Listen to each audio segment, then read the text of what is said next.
কে বলেছে সমাজে আজও ভালো মানুষ নেই? তাহলে এই দুজনকে দেখুন, যারা 7 লক্ষ টাকা হাতে পেয়েও টাকার মালিকের হাতে ফিরিয়ে দিল টাকার ব্যাগ। এই দৃশ্য দেখার পরে মানুষ মানুষের জন্য এই কথাটা যেন সত্যি তা প্রমাণিত হলো আরও একবার। বেসরকারি ব্যাংকের কর্মকর্তা নদিয়ার দত্তপুলিয়ার শিল্পাই সাধুকা, তিনি শিয়ালদহ থেকে আড়ংঘাটা স্টেশনে নামার উদ্দেশ্য নিয়ে ট্রেনে উঠেছিলেন।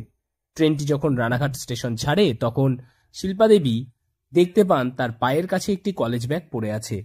তার কোনো ডকুমেন্টস বা কোনো কন্ট্যাক্ট নম্বর পাওয়ার আশায় যে সেটা দিয়ে তাকে কন্ট্যাক্ট করা যাবে আপনার ব্যাগটা পাওয়া গেছে বলে, তো তখন তো জিআরপিও নেই, রানাঘাট ছেড়ে চলে এসছে, তো সেই জন্য ব্যাগটা খোলা হয়েছিল। খুলে দেখতে পেলাম যে এতগুলো টাকা, তো তখন আরও জিনিসটা বেশি গম্ভীর হয়ে গেল ব্যাপারটা। তখন জিআরপির সঙ্গে কোনোভাবে কন্ট্যাক্ট করা হলো। কন্ট্যাক্ট করার পরে উনিও গিয়েছিলেন, জানার ব্যাগের মালিক, উনিও গিয়েছিলেন জিআরপির কাছে করার জন্য। যখন তার ব্যাগটি তার পায়ে বারবার বাজছে দেখে তখন তিনি তার পাশে দাঁড়ানো বিএসএফ জওয়ানকে ডেকে বলেন ব্যাগের মালিকের সন্ধান করতে।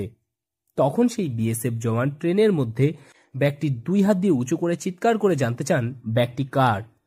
কিন্তু মালিকের কোনো সন্ধান না পেয়ে তার ব্যাগের মধ্যে মালিকের ঠিকানা খুঁজতে গিয়ে ব্যাগের চেন খুলতেই তাদের চক্ষু চড়ক গাছ।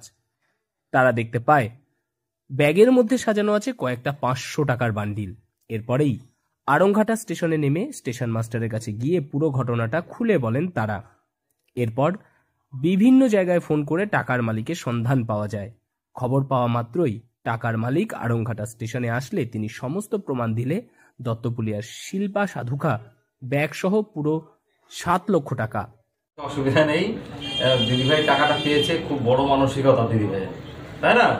আজকে অন্য কেউ ব্যাগটা পেলে এই ব্যাগটার দাদা ভাই ফিরে পেত না। আমরা দুজনাই মানে যাই হোক, মানসিকতা তোমাদের অন্যরকম না।